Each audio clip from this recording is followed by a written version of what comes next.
ನಾವೆಲ್ಲಿಗೆ ಹೋಗ್ತಾ ಇದ್ದೀವಿ? ಗಾಯ್ಸ್, ತುಂಬ ದಿನದಿಂದ ಕಾಯ್ತಾ ಇದ್ದೆ ಕೊಪ್ಪಳ ಜಾತ್ರೆ ನೋಡೋಣ ಅಂತ. ಇವಾಗ ಟೈಮ್ ಬಂದಿದೆ.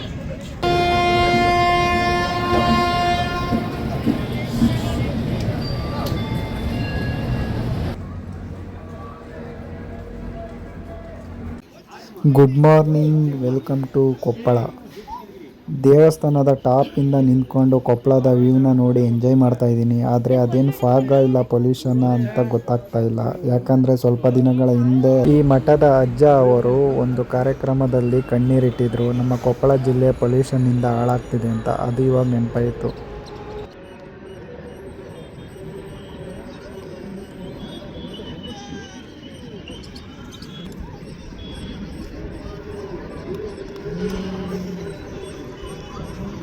ನಮ್ಮ ನಾರ್ತ್ ಇಂಡಿಯಾದಲ್ಲಿ ಹೇಗೆ ಕುಂಭಮೇಳ ನಡೆಯುತ್ತೋ ಹಾಗೆ ನಮ್ಮ ನಾರ್ತ್ ಕರ್ನಾಟಕದಲ್ಲಿ ನಡೆಯೋ ಈ ಕೊಪ್ಪಳ ಜಾತ್ರೆನ ಮಿನಿ ಕುಂಭಮೇಳ ಅಂತಲೇ ಕರೀತಾರೆ.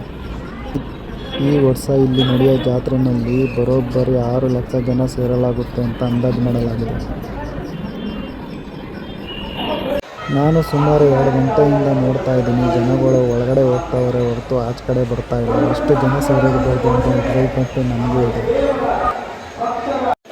ಇಷ್ಟೊತ್ತು ಕೂತ್ಕೊಂಡು ಜನಗಳು ಹೋಗೋದನ್ನ ನೋಡ್ತಾ ಇದೆ. ಆದರೆ ಇವಾಗ ನಾನು ಜಾತ್ರೆ ಒಳಗಡೆ ಹೋಗ್ತಾ ಇದ್ದೀನಿ. ಬನ್ನಿ ನಿಮಗೂ ತೋರಿಸ್ತೀನಿ ಜಾತ್ರೆ ಹೇಗಿದೆ ಅಂತ. ನೀನೇನ ಬ್ಯಾಗ್ನ ತಗೊಂಬರ್ತಾ ಇದೆಯಾ? ಎಲ್ಲರೂ ಕೂಡ ಗವಿಸಿದ್ದನ ಸಿದ್ದೇಶ್ವರ ರಥೋತ್ಸವದಲ್ಲಿ ಪಾಲ್ಗೊಂಡು, ಹಾಗಾಗಿ ಮತ್ತೆ ಇಲ್ಲೇ ಒಂದು ಕೂತ್ಕೊಂಡು ಬರೆದಿರ್ತಕ್ಕಂಥ ಒಂದು 2 ನುಡಿಗಳು ಇದೆ.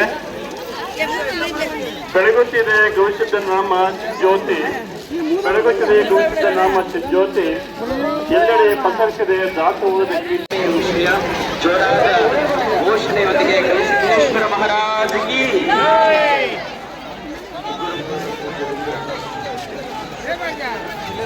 ಗವಿಸಿದ್ದೇಶ್ವರ ಮಹಾರಾಜಗಿ ಗವಿಸಿದ್ದೇಶ್ವರ ಮಹಾರಾಜಗಿ. ಅಲ್ಲಿ ನೋಡಿದ್ರೆ ಕೂಡ ಎಂತಹ ವೇದಿಕೆ ಅಂತ ಕೇಳಿದ್ರೆ ಅದು ಭಕ್ತರ ವೇದಿಕೆ ನೋಡಿಕೊಟ್ಟಿರ್ತಕ್ಕಂಥ ಅದೇ ನಮ್ಮ ಗವಿಸಿದ್ದೇಶ್ವರ ಸ್ವಾಮಿಗಳು ಅನ್ನುವಂಥದ್ದನ್ನ ಈ ಸಂದರ್ಭದಲ್ಲಿ ಹೇಳಿ ನಾವೆಲ್ಲ ಅನಂತ ಎರಡು ಮಾತನ್ನು ಮುಗಿಸ್ತಾ ಇದ್ದೇವೆ. ಅವಚರಿ ಶ್ರೀಗಳು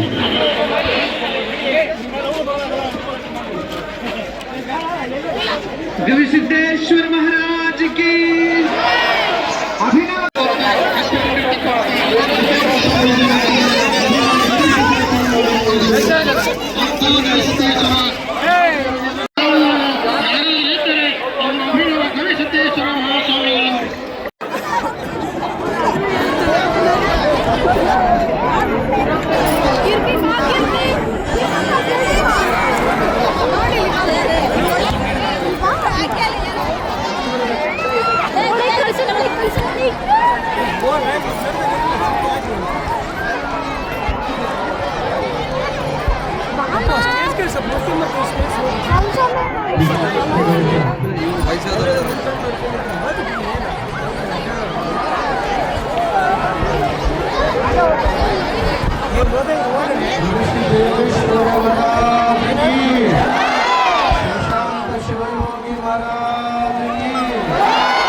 ಇಲ್ಲೇ ಸ್ಟೇಜ್ ಇದೆ ಅಮ್ಮ, ಅಲ್ಲಿಗೆ ಹೋಗಿ ಬರ್ತಾರೆ. ಅಲ್ಲೆಲ್ಲ ಇಲ್ಲೇ ಶಾಪ್ಗಳಿದೆ.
ಅದಕ್ಕೆ ಹೋಗ್ತಾರೆ ಎಲ್ಲ ಅದನ್ನ ಅಲ್ಲಿ ಕ್ರೌಡ್ ಆಗುತ್ತೆ.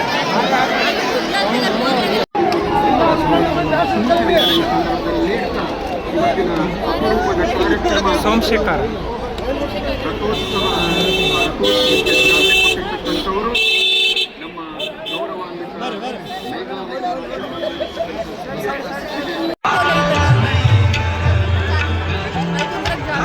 ಕಾರೇ ಹೋಗ್ತೈತೆ ಮೇಲ್ಗಡೆ.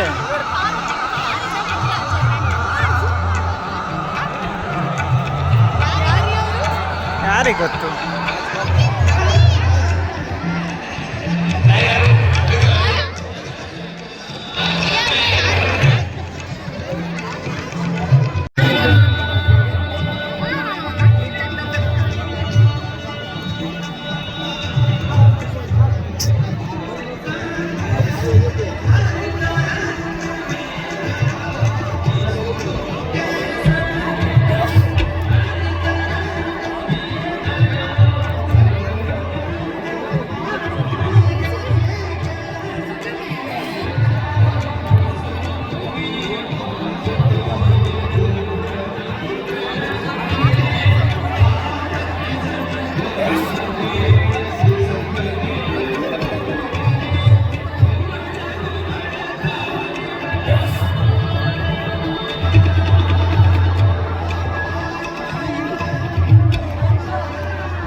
ಮನುಕುಲವನ್ನು ಸನ್ಮಾರ್ಗದಲ್ಲಿ ತೆಗೆದುಕೊಂಡು ಹೋಗುವ.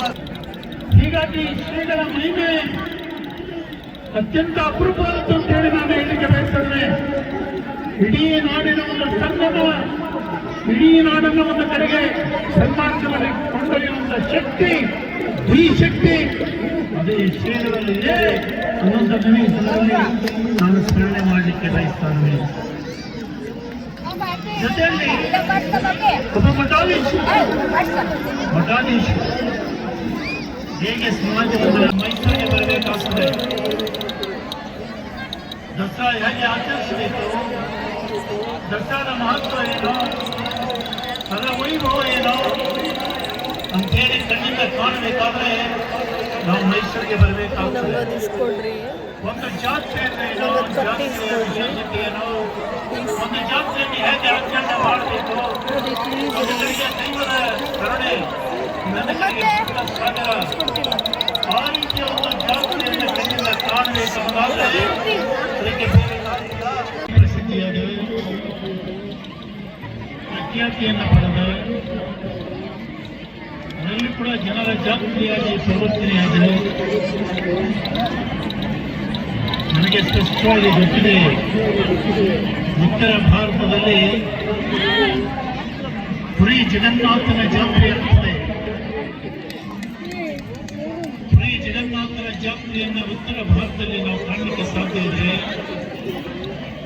ದಕ್ಷಿಣ ಭಾರತದಲ್ಲಿ ಅದೇ ಮಾದರಿ ಇನ್ನೊಂದು ಜಾತ್ರೆಯನ್ನು ಕಾಣುವಂಥ ಭಾಗ್ಯ ಕನ್ನಡ ನಾಡಿನ ಜನರಿಗೆ ಲಭ್ಯವಾಗಬೇಕಾದ್ರೆ ಆ ಭಾಗ್ಯವನ್ನು ಖಂಡಿಸಿರುವಂಥದ್ದು ಅದು ಕೊಪ್ಪಳದ ಗವಿಸಿದ್ದೇಶ್ವರ ಮಠ ಅನ್ನುವಂಥದ್ದನ್ನು ಈ ಸಮಯದಲ್ಲಿ ನಾನು ಹೇಳಲಿಕ್ಕೆ ಬಯಸ್ತಾ ಇದ್ದೇನೆ.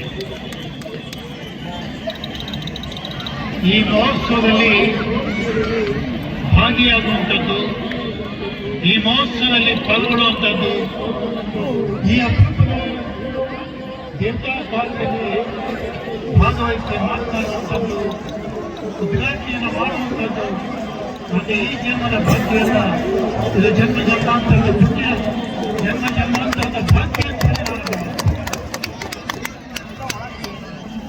ಈ ರೀತಿಯ ಒಂದು ಐತಿಹಾಸಿಕ, ಈ ರೀತಿಯ ಒಂದು ಪಾರಂಪರಿಕ, ಈ ರೀತಿಯ ಒಂದು ಅಪರೂಪದ ಧಾರ್ಮಿಕ ಕಾರ್ಯಕ್ರಮದಲ್ಲಿ ಭಾಗವಹಿಸುವಂಥ ಅವಕಾಶ ಇವತ್ತು ನನಗೆ ಲಭ್ಯವಾಗಿದೆ. ಏನೇ ಕರೆ ಕೊಟ್ಟರು ಕೂಡ ಕೇವಲ ಜಾತ್ರಾ ಮಹೋತ್ಸವ ಅಲ್ಲ, ಎಲ್ಲ ಕಡೆ ಕೂಡ ಅವರು ಕೈಗೊಳ್ಳುವಂಥ ಕಾರ್ಯಕ್ರಮಗಳು ಯಶಸ್ವಿ ಆಗಲಿಕ್ಕೆ ಸಾಧ್ಯ ಆಗಿದೆ ಅನ್ನುವಂಥದ್ದನ್ನು ಈ ಸಮಯದಲ್ಲಿ ನಿಮಗೆಲ್ಲ ಗೊತ್ತಿರುವ ಹಾಗೆ ಎರಡನೇದು ತಾವು ಹೇಳುವ ವಿಷಯವನ್ನು ಮೂರನೇದು ತನ್ನ ವಿದ್ಯಾರ್ಥಿಗಳ ಮನೆಯ ಅಟ್ಲೀಸ್ಟ್ ಕೊನೆಯ ತನ್ನ ಮಕ್ಕಳನ್ನು ಮಕ್ಕಳು ಮತ್ತು ವಿದ್ಯಾರ್ಥಿಗಳು ಮಕ್ಕಳು ಒಬ್ಬ ಶಿಕ್ಷಕರಿಗೆ ಮಟ್ಟೆಯಲ್ಲಿ ಹುಟ್ಟಿದರೆ ಮಟ್ಟೆಯಲ್ಲಿ ಹುಟ್ಟಿದ ಮಕ್ಕಳು ಒಬ್ಬ ವಿದ್ಯಾರ್ಥಿ ಶಿಕ್ಷಕರಿಗೆ ಅನ್ನ ಕೊಡುವ ಮಕ್ಕಳು ಅದಕ್ಕಾಗಿ ಅವರನ್ನು ಪ್ರೀತಿಸಬೇಕಾಗಿದೆ. ಅಂಥ ಒಂದು ಶ್ರೇಷ್ಠ ಶಿಕ್ಷಕ ಹುದ್ದೆಯಲ್ಲಿ ನಿರತರಾದವರು